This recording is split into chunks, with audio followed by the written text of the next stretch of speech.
Allez, on va parler des questions internationales, Catherine Dumas, puisque je le rappelle, vous êtes vice-présidente de la Commission des Affaires étrangères du Sénat. Et on va revenir sur la question iranienne après cette guerre Iran-Israël. Alors maintenant, il y a un cessez-le-feu, mais le problème nucléaire iranien demeure. Et puis, il y a cette déclaration du directeur de l'Agence internationale de l'énergie atomique. C'était hier dans une interview à la chaîne américaine CBS. Et il déclare que l'Iran aura de nouveau dans quelques mois les capacités techniques pour enrichir de l'uranium. Bon, finalement, ces frappes américaines, on a l'impression qu'elles n'ont servi à rien. Non, je dirais pas ça. Elles étaient certainement nécessaires. En tout cas, je pense pas qu'elles n'aient servi à rien. Mais c'est vrai qu'il y a un problème qui subsiste avec le nucléaire en Iran. Ce qu'il faut savoir, c'est que les Iraniens ont à la fois la volonté politique par rapport au nucléaire, ils ont le savoir-faire, les ingénieurs, ils savent faire, et ils ont la matière. On l'a bien vu. Donc, il y a un réel problème. Alors après, on nous dit, c'est une question de semaines, de mois. Moi, je n'en sais rien, évidemment, peut-être moins d'un an, mais c'est vrai qu'ils peuvent reprendre, en effet, ce programme nucléaire. D'où la nécessité, d'abord, d'être très attentif et aussi de faire en sorte que l'ensemble des pays puissent se mettre ensemble pour être très vigilants. Alors, l'Agence internationale de l'énergie atomique, évidemment, est en veille sur ce sujet. J'ai compris qu'elle ne peut pas toujours très bien faire son travail, mais il est essentiel, en tout cas, que tous les pays puissent vraiment avoir une très grande vigilance, parce qu'en fait, l'Iran est un pays qui a annoncé qu'il se servirait de la bombe, en tout cas qu'il voulait détruire un autre pays. Donc ça, on ne peut pas le laisser faire. Donc il y a quand même une grande vigilance encore. Sur ce point, le ministre de l'Intérieur et président du Parti Les Républicains, Bruno Retailleau, a estimé hier que Donald Trump avait eu raison de frapper l'Iran. C'est quand même une nette dissonance, un net désaccord avec la position française de la diplomatie d'Emmanuel Macron, qui est de dire qu'il n'y a pas de solution militaire à ce problème iranien. Alors, in fine, il n'y a peut-être pas de solution militaire, et c'est vrai qu'Emmanuel Macron, le ministre des Affaires étrangères, prône une solution politique et diplomatique, bien entendu, mais je pense que les deux sont nécessaires. Au moment où les États-Unis l'ont fait, malheureusement, c'était nécessaire. Donc vous croyez à ce retour à la table des négociations de l'Iran qui est demandé par les Européens, par Emmanuel Macron, oui, qui sont peu entendus pour l'instant? Je pense en effet qu'il faut revenir à la table des négociations. Il faut juste se dire que l'Iran, dont on pensait après ces frappes qu'elle allait, je dirais, capituler, pas du tout. En fait, elle a plié, mais elle n'a pas rompu. Enfin bon, voilà. Donc elle est affaiblie. Il y a aussi les infiltrations Mossad. Donc on voit bien que c'est un pays affaibli, d'ailleurs, qui resserre l'étau autour de sa population, ce qui est assez dramatique aussi, qui pose d'autres problèmes. Après, il faut revenir aux négociations. Moi, je dirais que l'Europe, dans cette période, n'a pas été très présente. Elle a eu du mal à faire entendre sa voix face à Donald Trump qui parle très fort. Donc, il faut peut-être reprendre la main. Je sais que le ministre des Affaires étrangères entend faire valoir les accords de Vienne pour voir si, par ces accords, on peut... Donc, accord sur le nucléaire iranien de 2015. Voilà, qui d'ailleurs prendront fin en 2025. Voir comment on peut les réutiliser pour... quelque part avoir des sanctions si nécessaires contre l'Iran. Donc oui, il faut que l'Europe et la France reprennent la main. On va dire un mot des deux otages français qui sont toujours détenus à Téhéran, Cécile Coller et Jacques Paris. Il y a beaucoup d'inquiétudes concernant leur état de santé. On va écouter la sœur de Jacques Paris et l'avocate des familles des otages qui ont tenu une conférence de presse vendredi dernier. Nous, du côté des familles, on appuie deux demandes. Un, comme on l'a dit, c'est d'avoir une preuve de vie. Et deux, que les négociations diplomatiques puissent enfin aboutir là pour une libération immédiate sous forme d'exfiltration humanitaire d'urgence, puisqu'on est face à un cas d'urgence vitale. Autrement dit, de remise pure et simple aux autorités françaises, quelle que soit la façon dont les autorités iraniennes s'y prennent. Encore une fois, on parle d'extradition judiciaire si elle est possible, on parle de remise pure et simple. On a bien compris que de toute façon, les autorités iraniennes s'extraient de tout cadre juridique. Catherine Dumas, on a l'impression que le Quai d'Orsay, la diplomatie française, est impuissante pour ne serait-ce qu'avoir des informations, des preuves de vie de nos otages en Iran. Oui, c'est très difficile. Ça fait 3 ans que ça dure. Au Sénat, à la Commission, on s'est beaucoup inquiété de ce sujet. On a reçu les familles également il y a quelque temps. C'est vrai que c'est difficile d'avoir un dialogue avec l'Iran. Il n'y a pas de protection consulaire. On n'a plus de nouvelles des otages. Il y a eu ce bombardement de la prison d'Evin. On ne sait pas si les otages sont encore dans cette prison ou pas. Bombardement qui aurait fait 71 morts selon les Iraniens. Alors, il faut savoir que c'est quand même une prison sur plusieurs hectares, c'est quelque chose d'assez énorme, mais on n'a pas de nouvelles et je comprends que les familles se mobilisent et il faut qu'on les aide. C'est une pression, alors là pour le coup tout à fait diplomatique avec l'Iran, mais qui a beaucoup de mal à entendre ce qu'on lui dit, hein, et dans le contexte actuel c'est très compliqué, mais il faut vraiment qu'on fasse le maximum pour obtenir la libération de ces 2 personnes qui n'ont rien à faire dans des geôles iraniennes, bien sûr. Catherine Dumas, on va parler de la politique nationale avec cette motion de censure des députés socialistes qui sera examinée demain à l'Assemblée nationale à l'issue de ce conclave sur la réforme des retraites. Qu'est-ce que c'est? C'est le début de la fin pour François Bayrou? Écoutez, on a un Premier ministre qui est en sursis, un Premier ministre qui est assis sur une majorité qui n'existe pas, un Premier ministre qui joue la montre, on le voit, qui essaie. Donc vous, les LR, vous n'êtes plus dans la majorité? Attendez, je n'ai pas dit ça. Je vous parle du Premier ministre qui joue la montre. Et moi, ce qui me gêne le plus, c'est qu'un Premier ministre qui détourne le regard de tous les dossiers importants. On va parler des retraites, on parlera d'autres sujets. Il détourne les regards des sujets importants. Donc, c'est un vrai problème. Alors, nous, les LR, nous, évidemment, on participe au gouvernement. Mais pourquoi on l'a fait, participer au gouvernement? Tout simplement parce qu'il y avait un chaos financier, une crise budgétaire, de très gros sujets pour la France, et qu'il nous a semblé indispensable de ne pas rester au bord de la route, mais de pouvoir apporter ce qu'on sait faire aux Français. En revanche, on restera au gouvernement d'abord tant qu'on est utile pour la France, mais en revanche, ça n'a rien à voir avec le sort du Premier ministre lui-même qui est énormément fragilisé. En vous écoutant, vous dites François Bayrou détourne le regard de sujets essentiels. Finalement, il mérite sa censure? Ah, écoutez, on va voir d'abord s'il y a censure. Il est dans les mains de Madame Le Pen qui fera la censure quand ça l'arrangera. Donc, vous voyez où on en est. Donc, je ne sais pas s'il mérite, mais en tout cas, on est très déçus par sa façon de gouverner la France. Tout à fait. C'est une manière de gagner du temps, d'être un petit peu dans l'immobilisme? Oui, alors il est complètement dans l'immobilisme. Je sais qu'il n'aime pas qu'on dise ça, mais c'est franchement la réalité. Quand on est parlementaire, on s'en aperçoit. Quels sont les textes importants qu'il a voulu porter? Aucun.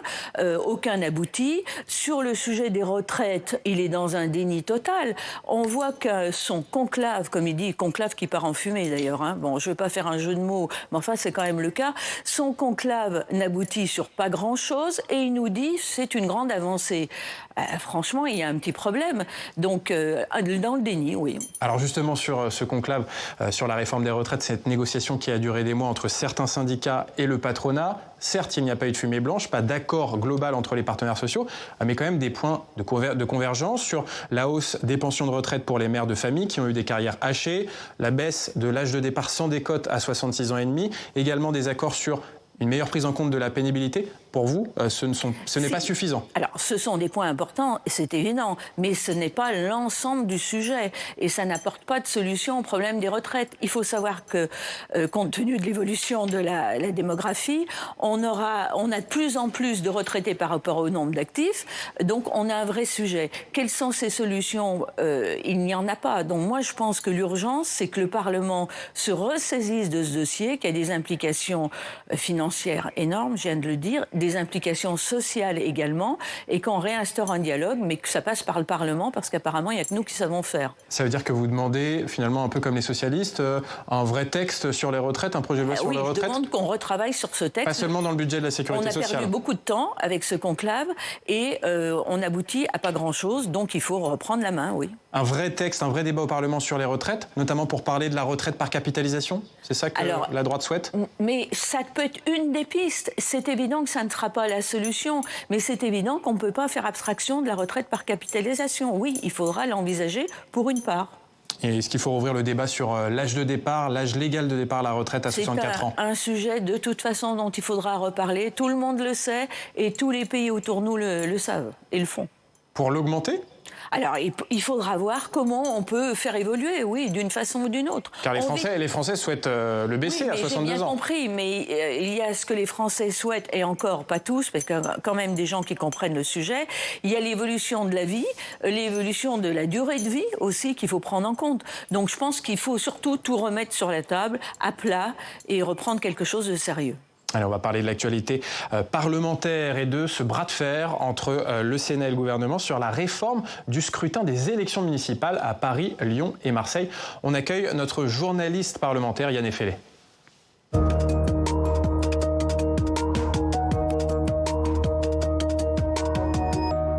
Bonjour Yann. Bonjour Alexandre, bonjour Madame la sénatrice Dumas. Alors tout d'abord Yann, est-ce que vous pouvez nous rappeler l'objectif de ce texte, de cette réforme du scrutin des municipales dans ces 3 grandes villes? Oui, les villes de Paris, Lyon, Marseille ont un fonctionnement à part, un mode d'élection à part. Depuis 40 ans, elles sont découpées en arrondissements ou en secteurs qui sont chacune dotées d'une mairie. Les élections municipales s'y font sur la base de ces arrondissements et non pas sur la base de la commune dans son entièreté comme partout ailleurs. Mais ce mode de scrutin est critiqué, il poserait une question démocratique puisqu'il est théoriquement possible pour un maire d'être élu avec une minorité de voix d'habitants en remportant les arrondissements les plus peuplés. Ce cas s'est présenté en 1983 à Marseille. C'était l'élection de Gaston Defferre. Le texte prévoit donc 2 scrutins séparés pour que les électeurs puissent choisir directement le maire de leur commune. Et le problème, c'est que les députés sont pour cette réforme, mais les sénateurs sont contre. Exactement, avec un désaccord entre parlementaires d'un même parti. Regardez les résultats du scrutin en première lecture à l'Assemblée nationale et au Sénat. Vous les voyez apparaître. Les députés LR ont voté pour, sauf un. Les sénateurs LR ont voté contre à 129 d'entre eux. La CMP s'est donc réunie, commission mixte paritaire, moins d'une demi-heure de discussion pour acter d'un désaccord. Elle a été donc non conclusive. La procédure normale dans ce cas-là, la suite du parcours législatif, c'est un nouvel examen dans les 2 chambres. Le problème, c'est que le Premier ministre vous avait dit devant les sénateurs que s'il n'y avait pas d'accord, eh bien, il n'y aurait pas de loi. Et pourtant, le gouvernement a décidé de renvoyer le texte au Palais Bourbon pour une nouvelle lecture. Écoutez ce qu'en a dit le ministre des Relations avec le Parlement face à la colère des sénateurs. C'était lors des questions au gouvernement mercredi dernier. Alors j'entends évidemment vos préventions légitimes et qui ont été relayées par le président du Sénat, aujourd'hui encore, sur ce que serait un dernier mot donné à l'Assemblée nationale. Mais nous n'en sommes pas là. Parce que si on applique les institutions, lorsqu'une CMP n'est pas conclusive, les 2 chambres sont saisies chacune pour nouvelle lecture. Le souhait du gouvernement, compte tenu de ce que je viens de dire, c'est de tout faire pour qu'un compromis soit envisagé. Ce serait problématique pour vous, Madame la sénatrice, ce cas de figure, une poursuite de la navette parlementaire? Alors, d'abord, je voudrais revenir sur vos propos et vous avez bien dressé le tableau. Mais je voudrais quand même apporter quelques précisions. On part d'un texte pas préparé, très mal préparé, qui ne parle que du mode de scrutin, pas de la gouvernance. Ce qui intéresse les citoyens et au cas particulier pour ce qui me concerne les Parisiens, c'est quand même comment Paris est géré. On parle d'un texte qui concerne 3 grandes villes qui n'ont plus rien à voir entre elles. Donc il faut aujourd'hui avoir des textes dissociés par rapport à ces grandes villes qui ne demandent pas la même chose. Après, en effet, un Premier ministre qui, dans l'hémicycle du Sénat, nous dit que si le Sénat ne veut pas de ce texte, il ne passera pas outre. Donc, dont acte. Aujourd'hui, on arrive après une CMP non conclusive, en effet. Vous avez dit d'une demi-heure, mais oui, en fait... Personne n'était d'accord et surtout, personne du côté Assemblée qui souhaite ce texte n'a pris la parole lors de la CMP. Personne ne leur a interdit de parler. Au contraire, on leur a même demandé de parler. Personne ne l'a fait. Bon, après vous dites, les députés et les sénateurs ont voté complètement différemment en ce qui concerne les LR. Vous avez tout à fait raison. Alors, quid? Pourquoi ça s'est passé comme ça? Au Sénat, qui est la Chambre des territoires, d'ailleurs, dans lequel ce texte aurait dû passer en premier. Ça semblait quand même la moindre des choses. Au Sénat, les sénateurs de l'ensemble des 3 grandes villes, à part 1 ou 2 exceptions, sont contre ce texte. Bon, pour des raisons bien précises, mais surtout, encore une fois, parce qu'il ne traite aucun des problèmes. À l'Assemblée nationale, les députés LR, en effet, à notre grande surprise, et je dirais presque un peu contre leur gré parfois, pour certains d'entre eux, ont voté pour ce texte. Tout ceci se passait dans le cadre d'un moment un peu compliqué pour les Républicains, qui était la présidence, l'élection à la présidence des Républicains, qui est venue court-circuiter cette affaire-là. Donc c'est Laurent Wauquiez qui a fait un accord avec Rachida Dati qui défend ce texte. Tout le monde le sait. Et les députés ont voté souvent, comme je vous le dis, contre leur gré. Bon, ça s'est passé comme ça. Aujourd'hui, on en est où? La CMP, donc non conclusive. Le Premier ministre qui avait donné sa parole, je n'arrive pas à penser que le Premier ministre de la France revienne sur sa parole donnée devant le président du Sénat, les sénateurs. Et bien justement, on va écouter la réponse du Premier ministre François Bayrou, pour qui il n'y a pas de problème avec cette réforme. Le Parlement dans ces deux chambres va s'exprimer. Et il n'y a rien de plus simple. On n'est pas obligé d'être d'accord sur tout. Mais je vous en prie. Avec François Bayrou, tout est simple. C'est comme pour le conclave, tout va bien. Avec PLM, tout est simple. Non, tout n'est pas simple. Il a donné sa parole, on entend qu'il la respecte. Ceci dit, ce que je voudrais ajouter, c'est contrairement à ce que vous avez dit, ce n'est pas pour que les électeurs élisent directement leur maire. Dans toutes les communes de France, aucun électeur n'élit son maire, c'est le conseil municipal. C'était pareil à Paris, Lyon, Marseille. Jusqu'à présent, quel que soit le mode de scrutin, ça sera pareil. Ça sera pour Paris, le conseil de Paris, qui votera pour le maire de Paris. Ceci dit, aujourd'hui où on en est, on va voir ce qui se passe. Le gouvernement souhaite de renvoyer le texte, ce qu'il ne fait jamais d'ailleurs depuis un certain nombre d'années dans ce genre de cas. Moi, ce que je dis juste, c'est qu'attention, ce texte est tellement mal fait qu'il y a d'énormes risques d'inconstitutionnalité. Il y a aussi la question de la cacophonie dans le bloc gouvernemental, le socle commun. Écoutez ce qu'en disait votre collègue Francis Spinner, lui très opposé à la réforme également. Il a accouché d'une loi qui est ni faite ni à faire. Les centristes ne peuvent pas nous demander d'être solidaires à chaque fois et ne pas l'être, et que ça ne sera pas sans conséquence. C'est-à-dire? Eh bien, il n'y aura plus, en ce qui concerne un certain nombre de sénateurs, de soutien aux textes des centristes lorsque nous estimerons qu'ils ne sont pas bons. C'est une rupture de la solidarité de la majorité sénatoriale. Est-ce que vous allez aussi loin que votre collègue? Ça remet en cause la stabilité du socle commun? Je le dirais peut-être différemment, mais ceci dit, soulève un vrai problème. Au Sénat, le groupe centriste, qui ne comporte pas de sénateurs impactés dans aucune des trois villes, donc je dirais quelque part ça nécessite un peu de recul notamment, eh bien a voté pour ce texte. Donc c'est vrai que ça pose un vrai sujet et qu'on aimerait bien en connaître d'ailleurs les raisons. Oui, des petites tensions en ce moment au sein de la majorité de droite et du centre du Sénat. Merci beaucoup Yann pour ces explications et ces questions. On va continuer à parler des municipales à Paris puisqu'on va retrouver nos partenaires du journal du Grand Paris avec Jacques Paquier. Bonjour Jacques. Bonjour. Vous êtes directeur de la rédaction du Grand Paris et on parle de cette campagne municipale à Paris avec un moment important aujourd'hui puisque c'est le jour de la primaire du Parti socialiste pour ces municipales à Paris. Oui, tout à fait. Madame Dumas, j'aurais voulu savoir comment vous voyez, vous, le calendrier. Donc, vous êtes élu de Paris, vous êtes membre du groupe Union Capitale, et certains s'impatientent à droite en disant bon, la campagne est bien partie à gauche depuis que Anne Hidalgo a annoncé qu'elle ne se représenterait pas. Comment vous voyez vous-même le déroulement un peu à venir de la campagne à droite? Est-ce que vous soutenez Rachida Dati qui demeure la candidate naturelle pour certains et un peu moins pour d'autres? Oui, bonjour Monsieur Paquet.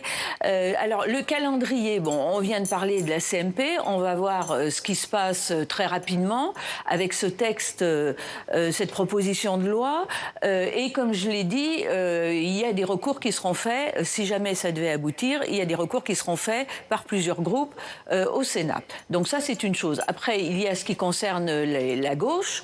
Ils ont aujourd'hui, quelque part, un moment fort pour eux, puisque on devrait connaître le départage entre les deux candidats parisiens, savoir lequel sera finalement le candidat socialiste. On voit bien que, d'ailleurs, la gauche parisienne est affaiblie.